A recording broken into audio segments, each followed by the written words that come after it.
Assalamualaikum warahmatullahi wabarakatuh. Bismillahirrahmanirrahim. Alhamdulillahirabbil alamin. Wassalatu wassalamu ala asyrafil anbiya'i wal mursalin nabiyina Muhammadin wa ala alihi wa sahbihi ajma'in. Allahumma 'allimna ma yanfa'una wanfa'na wa zidna 'ilman ya rabbal alamin. Rabbi shrah li sadri wa yassir li amri wahlul 'uqdatam min lisani yafqahu qawli. Subhanaka la ilma lana illa ma 'allamtana innaka antal alimul hakim wa la haula wa la quwwata illa billah. Alhamdulillah, syukur kita pada Allah Subhanahu wa taala dengan limpah rahmatnya. Malam ni kita sambung lagi surah Al-Qalam, ayat yang ke-8, buku surat 564. A'udzu billahi minasyaitonir rajim. Fala tuti'il mukazzibin waddu law tudhinu fayudhinun wa la tuti' kulla hallafin mahin hammazim masya'in binamim manna'il lil khairi mu'tadin athim عُتُلٍّ بَعْدَ ذَلِكَ زَنِيمٍ أَنْ كَانَ ذَا مَالٍ وَبَنِينَ إِذَا تُتْلَى عَلَيْهِ آيَاتُنَا قَالَ أَسَاطِيرُ الْأَوَّلِينَ فَلَا تُطِعِ الْمُكَذِّبِينَ. Dan janganlah engkau patuhi, janganlah engkau tunduk menurut kehendak orang-orang yang mendustakan, yakni mendustakan agama. Dalam ayat yang lalu Allah SWT menyebut kepada kita bahawa Nabi SAW itu berada di atas akhlak yang mulia. Sebagaimana Nabi SAW itu akan mendapat ganjaran pahala yang tidak putus, yakni Nabi SAW akan mempunyai pengikut yang ramai.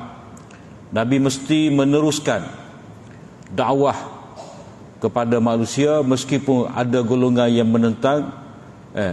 Dan dakwah Nabi SAW itu disokong dengan akhlak-akhlak mulia Nabi SAW. Jadi walaupun macam-macam tuduhan yang dilemparkan kepada Nabi SAW dengan tujuan untuk menghentikan dakwah, maka Nabi SAW diarah supaya terus menyampaikan dakwah.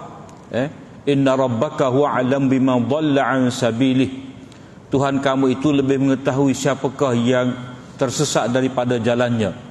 Maknanya Allah SWT Maha mengetahui bahawa kamu yang menyeru kepada Allah, menyeru kepada akidah tauhid, melarang daripada syirik, engkaulah yang berada di atas jalan kebenaran.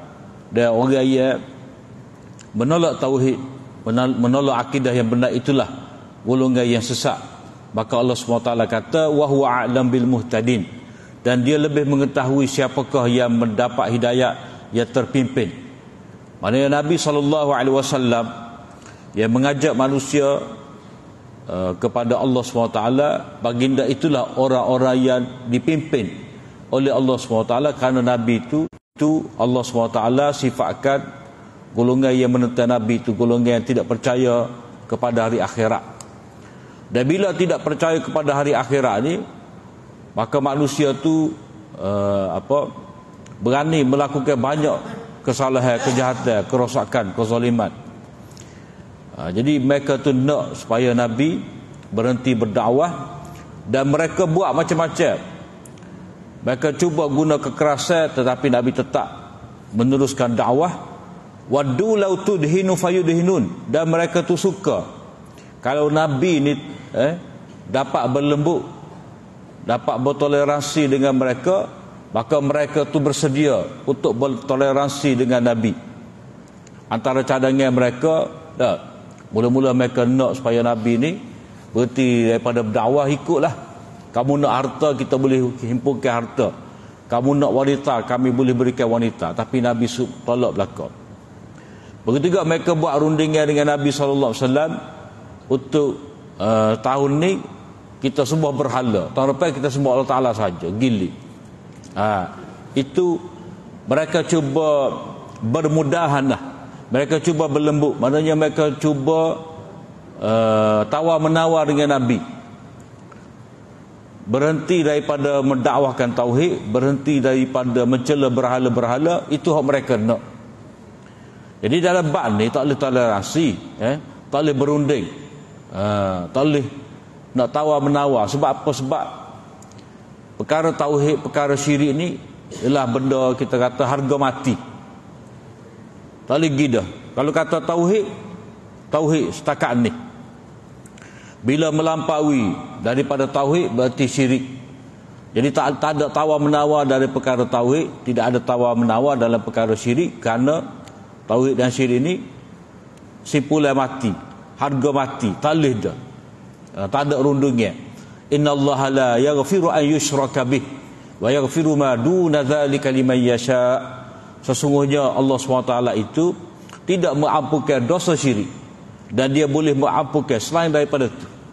Jadi tawaran yang diberikan oleh orang musyrik terhadap Nabi ni, dah Allah Ta'ala kata mereka tu nak, kalau kamu tunduk, kalau kamu terima tawaran mereka, kalau kamu memberi ruang kepada mereka, kalau kamu bertoleransi dengan mereka, mereka setuju. Tapi Allah SWT tidak benarkan kepada Nabi. Sebab apa? Sebab perkataan mudahanah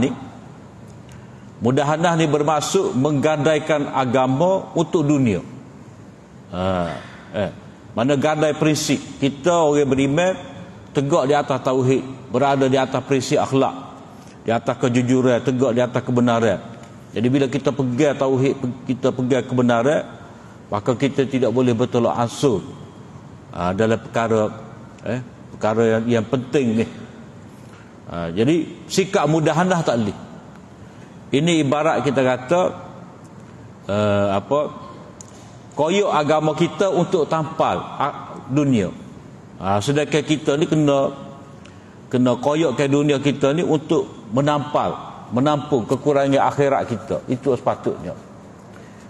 Benda dunia ni benda yang kita jambing, kita bibik. Akhirat ni kita pikul. Benda dunia, benda agama ni, benda akhirat ni ada dalam hati kita. Hak dunia ni duduk di luar, duduk tangan kita. Jadi Allah SWT memberitahu kepada Nabi, mereka tu nak benar kalau kamu berlembut dengan mereka. Jadi walaupun mereka tu gagal memberi tekanan kepada kamu, walaupun mereka tu tidak dapat menundukkan kamu, tapi kamu kena ingat, mereka akan cuba cara yang halus, mereka cuba berunding.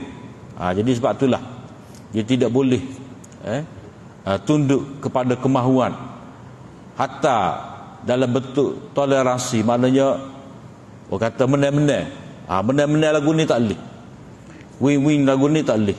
Sebab ini perkara akhirat. Kemudian Allah SWT memperincikan sikap golongan mukadzibin ni. Allah SWT sebut satu persatu. Jadi kalau kita bila tu ada dalam 9 perangai golongan pemimpin-pemimpin Mekah pada waktu tu, yang mana mereka cuba menundukkan Nabi kepada kehendak mereka. Dalam bab ni Allah SWT menyebut kepada kita akhlak Nabi secara ringkas, ya. Wa innaka la'ala khuluqin azim. Engkau wahai Muhammad benar-benar berada di atas akhlak yang mulia. Ringkas Allah Ta'ala sebut tentang akhlak Nabi di sini. Bila Allah SWT nak memperincikan penentuan Nabi, bila Allah SWT nak menyatakan penentuan Nabi ni, Allah Ta'ala memperincikan akhlak perangai mereka. Sebab apa? Sebab jelas kepada kita bahawa benda-benda semua ni adalah bercanggah dengan akhlak mulia. Sebab itulah dalam bab akhlak ni dia kena bermula dengan takhliyah. Kena bermula dengan takhliyah, barulah boleh kita nak tahliyah. Tahliyah ni maknanya kita menghiaskan. Kita tahliyah maknanya kita menghiaskan. Tetapi sebelum daripada itu kita kena takhliyah, kena mengosongkan, membuat. Jadi orang yang nak mencapai akhlak seperti mana akhlak Nabi SAW, orang yang nak jadikan Nabi ni sebagai suri tauladan, dia kena tahu akhlak Nabi. Macam mana nak tahu akhlak Nabi? Itu kena tengok perangai penentai Nabi. Apa-apa yang ada pada perangai penentai Nabi, maka itu adalah benda yang terpuji. Jadi kita kena ada hak lawan dia. Jadi orang beriman ni dia kena membersihkan diri dia terlebih dahulu daripada benda-benda ni. Jadi dia kena takhliyah, kosongkan dulu, barulah kita boleh hiaskan. Ibarat kalau kita cemal-lotan ni, mandi dulu. Lepas mandi tu nak pakai baju comel kau, nak berbedok kau, miata kau, apa kau, lagi lah. Asalkan mandi dulu. Tapi kalau dengan jebak campur dengan miata, bengai gitu, tak lagi. Jadi akhlak ni dia kena buai dulu hak tercela. Tomolek tu barulah kita letak akhlak yang mulia. Kena bersihkan dulu. Macam juga akidah ni, kita kena buai segala syirik, pergantungan kepada makhluk, barulah kita letak tauhid kepada Allah SWT dan tawakal kepada dia. Jadi Allah SWT menyebut di sini cara Nabi. Kebanyakan ahli tafsir kata ini merujuk kepada Al-Walid Ibnul Mughirah, ayah kepada Khalid Al-Walid. Sebab sifat ni lebih jelas ada pada dia berbanding dengan orang lain. Tetapi ada juga yang mengatakan bahawa Allah SWT sebut satu persatu orang ni, ini mewakili pemimpin-pemimpin. Maknanya tiap-tiap pemimpin Quraisy yang menentang Nabi pada waktu tu ada. Sikit-sikit seorang mesti ada perangan ni. Nak kata ada pada seorang semua perkara ni, tidaklah begitu. Tetapi oleh kerana pemimpin Quraisy ni pemimpin yang terkemuka, jadi setiap perangai-perangai ni ada pada mereka. Sikit-sikit seorang ada. Maka Allah Ta'ala kata, wala tuti' kulla hallafin mahin, dan janganlah kamu tunduk patuh kepada setiap orang yang suka bersumpah, banyak bersumpah, lagi terhina. Maknanya Allah SWT larang daripada Nabi ni ikut pemimpin-pemimpin Mekah yang mana sifat dia lagu ni. Jadi pemimpin-pemimpin Mekah selain daripada Walid bin Mughirah, ada juga Abu Jahal, Abu Lahab, dan ada seorang nama Al-Akhnas bin Shuraik. Tapi Akhnas bin Shuraik ini akhirnya dia masuk Islam. Kalau mengikut Hafiz Ibn Hajar Az-Zahabi, mereka mengatakan bahawa Akhnas bin Shuraik ni walaupun dahulu mereka menentang Nabi, pemimpin utama Quraisy, tetapi dia Islam. Sama juga seperti Abu Sufyan, yang mana pada peringkat mula-mula mereka menentang Nabi SAW, tapi kemudiannya mereka beriman. Tetapi Walid bin Mughirah, Abu Jahal, Abu Lahab ni, dia siapa habis hayat mereka tu menentang Nabi SAW. Jadi Nabi diarahkan supaya jangan tunduk kepada setiap orang yang suka bersumpah. Perbuatan suka bersumpah ni, kalau kita perhati dari segi psikologinya, orang bersumpah ni maknanya orang yang pernah terlibat dengan penipuan dan orang tidak percaya. Dan untuk mengembalikan kepercayaan orang, keyakinan orang pada dia, maka terpaksa dia bersumpah. Itu dia punya passing dia. Demi Allah, tabat lillah ke apa semua tu, ya lah tu orang kita. Moga biasa menipu. Bila biasa menipu orang ni, orang tak percaya, maka untuk meyakinkan orang, maka selalu orang-orang seperti ini dia akan banyak bersumpah. Jadi kalau orang yang dipercayai sebagai seorang yang benar amanah, orang seperti ini tak perlu banyak bersumpah. Sebab dia kecek, orang kata ya, orang terima lalu. Sebab dalam bahasa Arab ni, dia ada peringkat dipanggil, bila orang bantah, maka kita perlu kukuhkan dengan sumpah. Bila orang tak percaya kata-kata kita, maka orang itu terpaksa kata wallahi, demi Allah. Dia terpaksa letak nama Allah. Bila letak nama Allah barulah orang percaya. Sebab itulah bila bersumpah ni tak boleh main-main. Sebab kita akad nama Allah. Dan bila kita bersumpah, kita kena penuhi sumpah. Kalau tidak kita kena bayar kafarah. Kena bayar kafarah. Fa kafaratu it'amu 'asharati masakin min awsati ma tut'imuna ahlikum aw kiswatuhum aw tahriru raqabah. Orang-orang yang bersumpah ni lalu dia langgar sumpah dia, maka dia kena beri makan kepada 10 orang miskin. Dengan qadar makanan yang sederhana, kena beri pakaian kepada mereka. Kena memerekakan hamba tu hak tu mula-mula. Kena bagi makan, kalau tak boleh kena berpuasa 3 hari. Zalika kafaratu aymanikum idza halaftum. Demikianlah sumpah kafarah bagi sumpah kamu bila mana kamu bersumpah. Jadi bila bersumpah ni dia sebut atas nama Allah, maka tak boleh buat main-main. Dan kalau kita tengok orang musyrik, orang kafir pula, dia tak sebut nama Allah. Dia bersumpah atas nama berhala. Jadi sumpah ni dia termasuk dalam bab tauhid. Mana bersumpah atas nama Allah. Kalau orang tu bersumpah atas nama berhala, syiriklah. Mana itu perang, itu bukan sikap orang beriman, itu sikap orang kafir. Sebab itulah Nabi SAW kata, la tahlifu bi abaikum. Janganlah kamu bersumpah dengan tok nenek moyang kamu. Tak boleh. Kita kena hanya bersumpah dengan nama Allah. Bagi orang yang baru masuk Islam ni, mungkin dia kata demi Lat, demi Uzza, ataupun orang Kristian ni Jesus apa semua dah. Jadi kalau telacak tu dia cepat-cepat kena sebut demi Allah, astagfirullah. Dia kena kata demi Allah. Dia tidak boleh sebut, sebab bersumpah ni dia termasuk di bawah perkara tauhid. Maknanya kita mengagungkan nama tu. Sebab kalau kita belajar surah Iqra bismi rabbikal ladzi khalaq, bacalah dengan nama Tuhan kamu yang telah menciptakan, yang telah mencipta. Bismillahirrahmanirrahim, atas nama. Jadi atas nama ni maknanya etikot lah. Mana tanda itu Islam, dia sebut nama Allah. Jadi menyebut nama Allah dengan sumpah itu adalah perkara besar, dan boleh jatuh syirik kalau orang itu bersumpah dengan apa, dengan selain daripada Allah. Cuma kita ni demi cintaku padamu, demi belaka tu, hak tu bahagian tipu belaka. Tak boleh pakai. Jadi kalau bersumpah dengan nama Allah,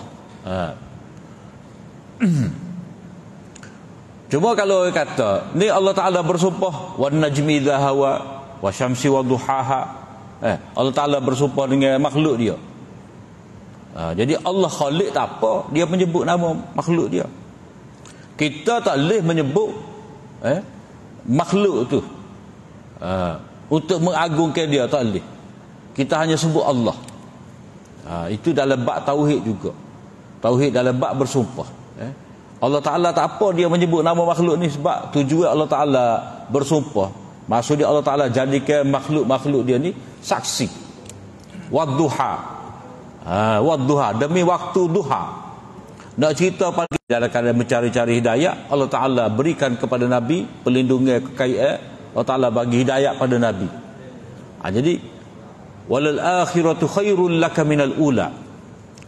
Masa depan kamu tu lebih baik lagi daripada masa dahulu. Bukti dia waktu duha. Waktu duha tu maknanya waktu pagi yang cerah. Waktu itulah waktu orang cari rezeki, orang himpunkan kekayaan, orang bergerak. Maknanya dia waktu duha tu dia kau lama kau cerah. Kau lama kau terang. Nak nanti maghrib tu lambat lagi. Jadi duha tu maknanya waktu pagi yang menandakan pada cerah masa depan Nabi. Jadi Allah Ta'ala bersumpah dengan waktu duha tu sebagai saksi. Mana kamu lihat sendiri tiap-tiap hari matahari terbit, ada waktu duha, hari makin cerah, itulah keadaan masa depan kamu wahai Muhammad.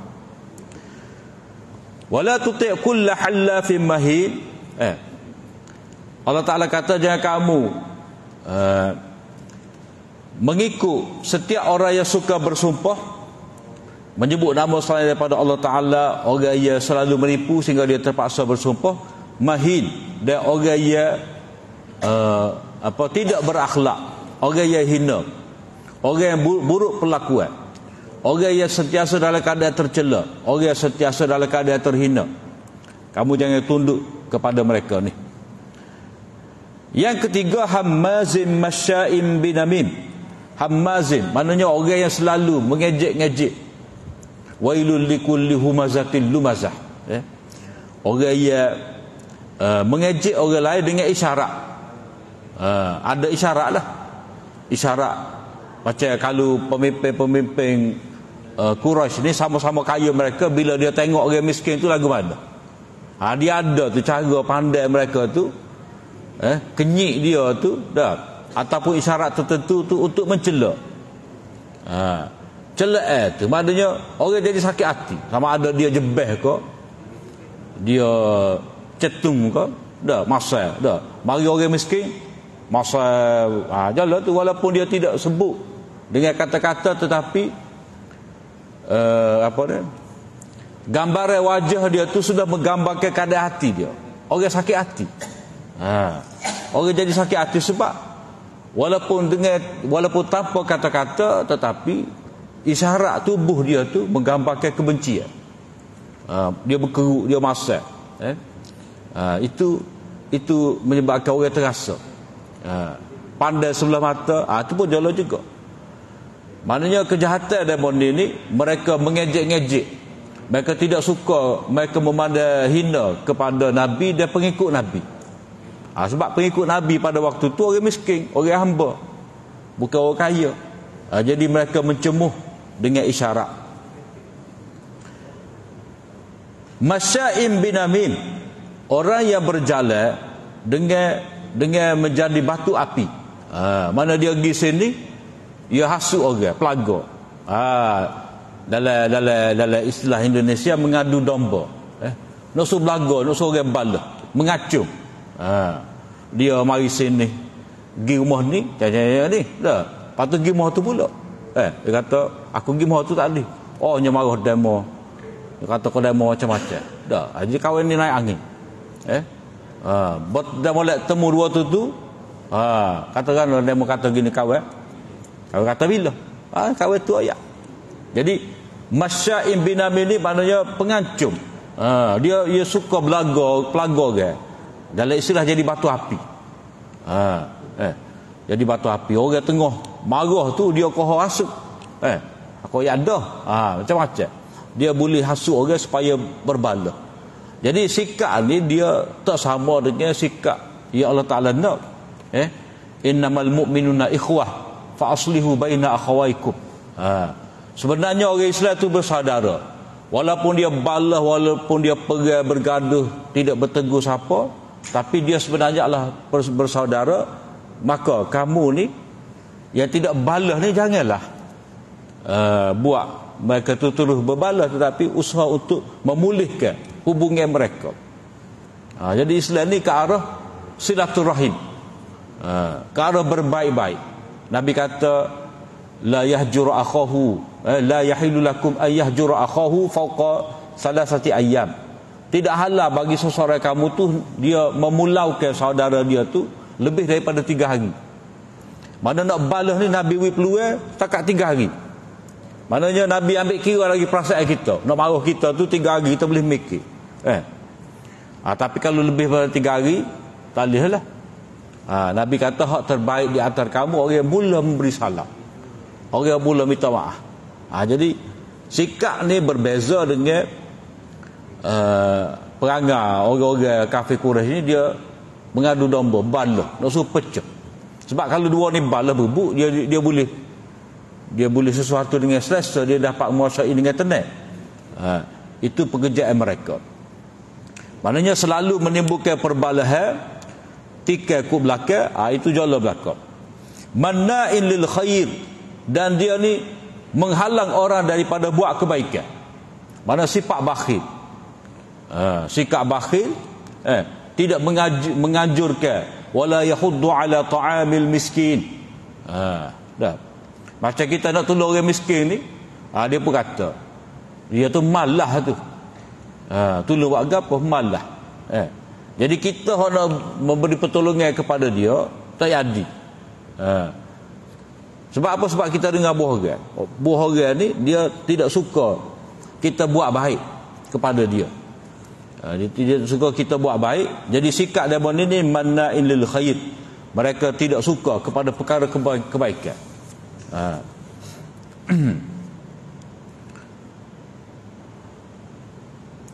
Menghalang penjual jenis amal kebaikan, berarti mereka ni ada sikap bakhil. Saya nak mengeluarkan harta. Mu'tadin asim, dan mereka ni melampaui batas. Maknanya mereka ni menceroboh hak orang lain. Dalam mereka tu bakhil. Harta kepunyaan orang lain pun dia nak ambil juga. Maknanya tidak ada rahmah, tidak ada sifat insaniah. Bagi dia nak bolok segala-gala hak dia. Kebaikan untuk orang tu dia tak ada. Itu sikap mereka ni melampaui batas, asim, dan banyak melakukan dosa. Tidak ada peri kemanusiaan. Mana orang tak nitik air mata pun dia kerah gitu. Walaupun orang ni merayu, biarlah kita duduk dulu meta, tak boleh bayar sewa contoh. Dah. Dengan anak sirik ke apa semua tekan, kena bayar juga. Patut ataupun tak ada apa, naik dah sewa rumah. Dah. Kekek naik. Baik tak boleh nak baki. Atak tak boleh nak baki. Orang dah bayar sewa semua tiap-tiap bulan. Lepas tu dia nak naik pula. Bila orang terdesak tak boleh nak bayar, dia hambak. Itu maknanya sikap utul. Sikap kejam, sikap bengis. Jadi kalau kita baca surah Al-Ma'un ni kena molek. Ara'aital ladzi yukadzibu bid-din fadzalikal ladzi yad'ul yatim wa la yahuddu 'ala ta'amil miskin fawailul lil musallin. Nakawilah bagi orang yang semaya. Masuk orang semaya ni pokok Mekah dia semaya juga. Tapi semaya cara dia lah, semaya riak, semaya tepuk tangan, semaya bersiul, itu semaya dia. Semaya yang tidak ada maksud, semaya yang tidak mendekatkan diri kepada Allah SWT. Sebab orang Mekah ni wajib juga, tapi telanjang.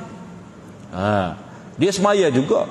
Jadi celah tu, ayat tu sebab itulah ayat nanti kita akan sapa surah Al-Ma'un ni, fawailul lil musallin ni. Kita tak boleh nak kata semaya pun masuk neraka. Tak boleh. Kita tak boleh tuju semaya tu supaya semaya orang beriman. Tak. Semaya tu semaya yukadzibu biddin. Orang tidak percaya kepada agama, maknanya kafir Quraisy. Pada waktu tu dia semaya juga. Cuma maksud semaya tak ada, ruh semaya tak ada. Sebab mereka semaya menunjuk. Semaya mereka tu dalam bentuk bersiul, dalam bentuk tepuk tangan. Itu semaya mereka. Supaya kita tanya Kristian lah, semaya ada? Dia kata ada semaya, lagu mana? Duk dia gitu. Tak ada qiyam, tak ada rukuk, tak ada sujud. Paling tinggi dia buat sila, buat salib di dada. Jadi mereka menamakan itu semaya. Mereka bukan semaya. Semaya asal daripada syariat Nabi Ibrahim, daripada Nabi-Nabi terdahulu. Semaya ni dia qiyam, supaya seperti kita juga qiyam, rukuk, sujud ada belakang. Tapi semaya orang musyrik, orang kafir ni adalah semaya yang telah dirosakkan. Mereka tetap menamakan semaya walaupun ruh semaya itu tak ada. Jadi Allah Ta'ala kata neraka will kepada mereka walaupun mereka tu semaya, kerana semaya mereka tu tidak mengikut seperti mana asal, dan semaya mereka tu lari daripada maksud. Utullim ba'da zalika zanim. Mereka setelah daripada itu zanim, maknanya keturunan yang tercela.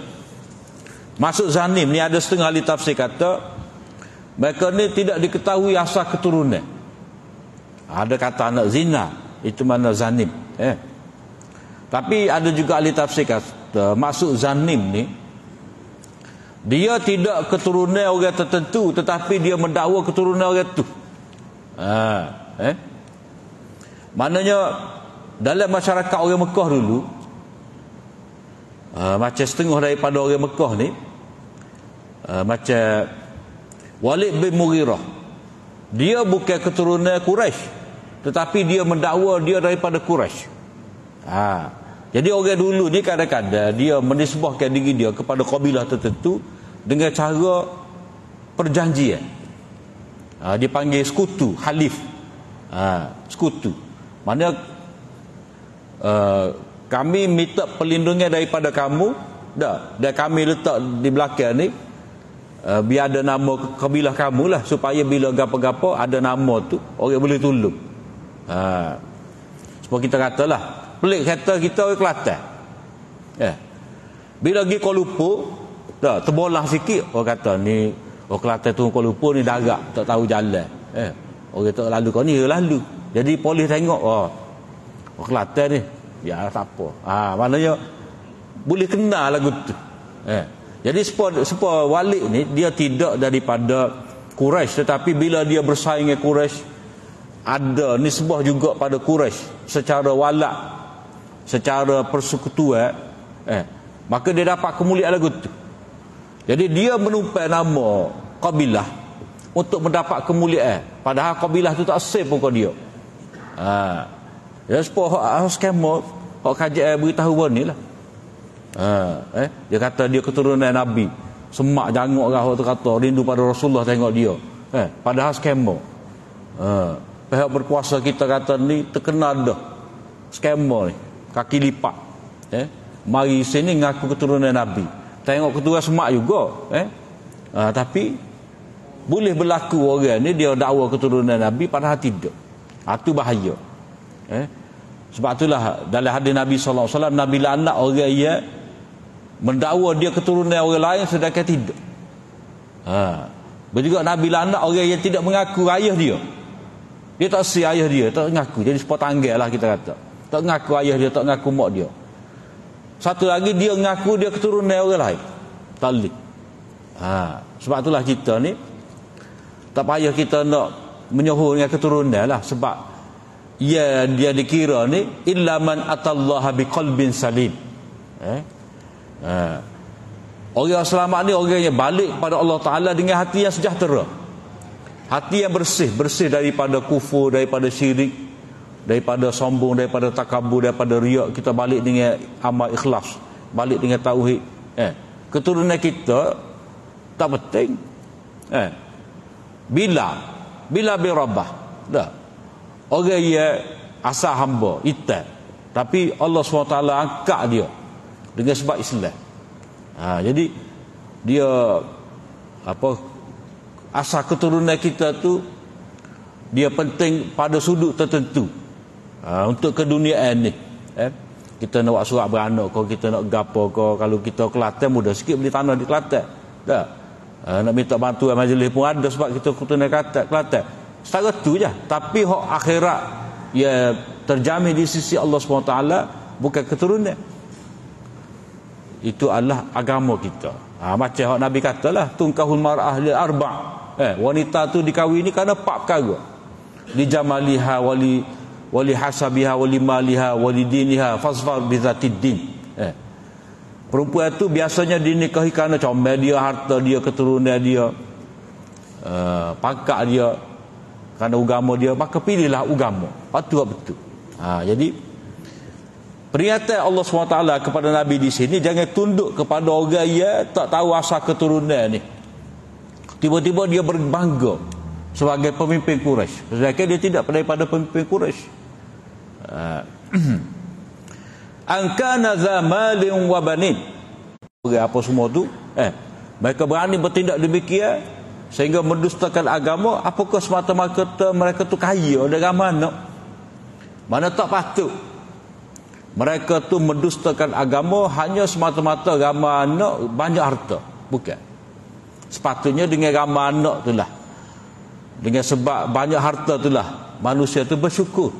Ada semua tu pemberi Allah SWT. Kalau ikut cerita kak, Walid bin Mughirah ni memang kaya. Anak-anak dia tu tak payah kerja.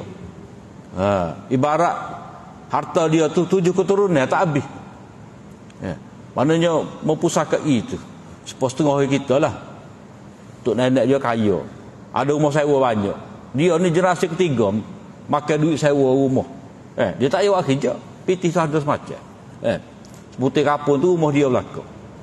Tu keturunan lagu ni kaya. Jadi orang yang Allah SWT berikan kekayaan seperti lagu ni, ramai anak ni, dan ramai anak, ramai bini lah.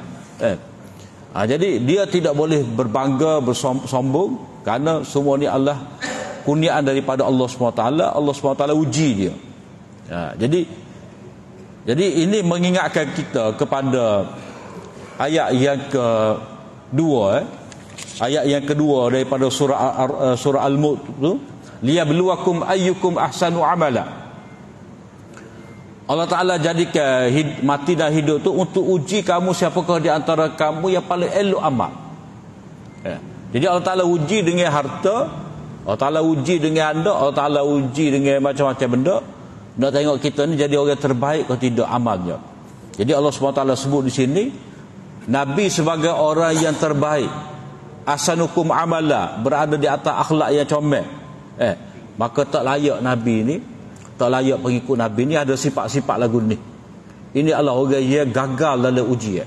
Dia tidak memahami pemberi harta, pemberi anak, itu semua sebagai ujian. Sikap mereka ni, iza tutla alaihi ayatuna, bila dibacakan kepadanya itu ayat-ayat kami.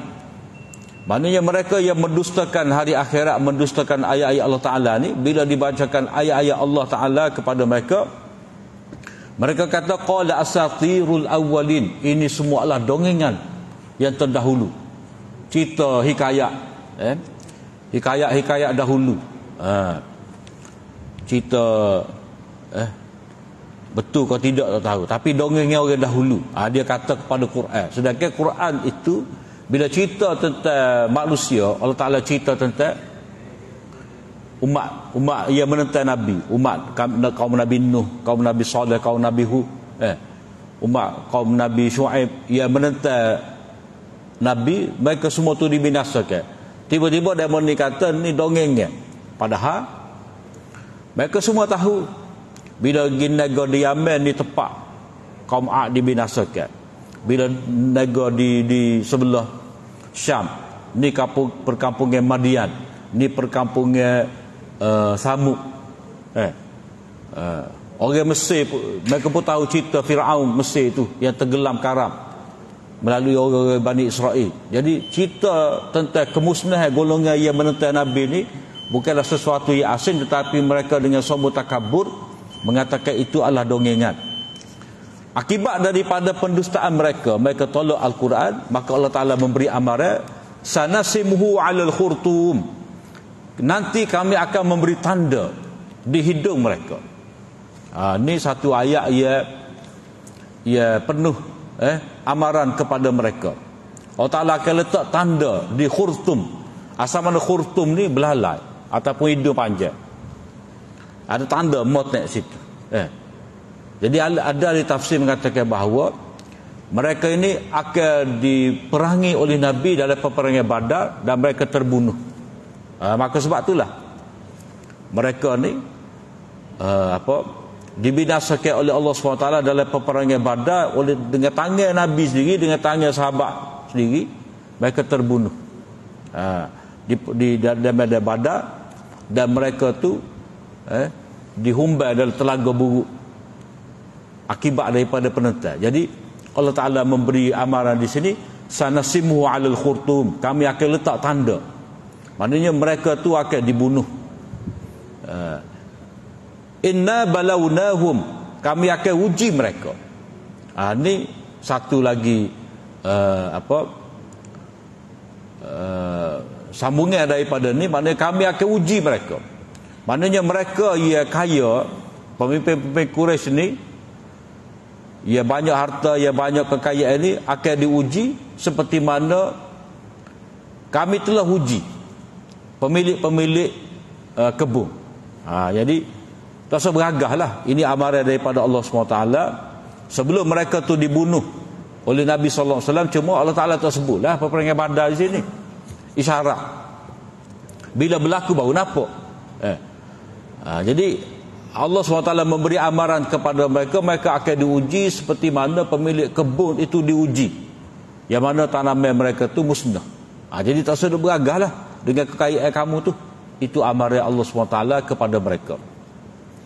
Jadi ayat 17 tu kira bahagian lain lah, sebab dia masuk pada cerita. Daripada ayat 17 sampailah kepada ayat 33. Dia berhenti situ. Kalau kita lajak ni pukul 10 kali. Jadi setakat sahaja apa yang baik dari Allah SWT, salah dan silap daripada kelemahan dia hamba, aku li qauli hadza wa astaghfirullah li wa lakum. Assalamualaikum warahmatullahi wabarakatuh.